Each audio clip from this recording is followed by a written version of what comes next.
Howdy folks, Mangy here, sitting in my basement trying to come up with a palatable way to comment on the news.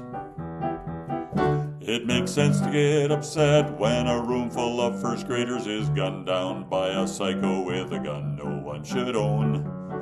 It makes sense to get enraged when an innocent black teenager is stopped by the police and ends up getting a tombstone.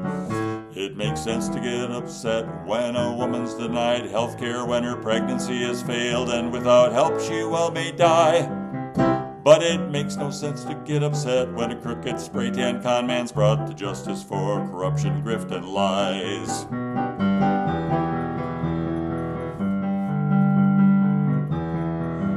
It makes sense to get upset when a population innocent of wrongdoing is killed by bombs that fall.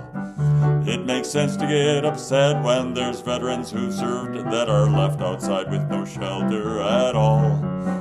It makes sense to be enraged when our children's education's less important than a tax break for the rich. But it makes no sense to get upset when there's a day of reckoning for a fascist-loving, whiny little bitch.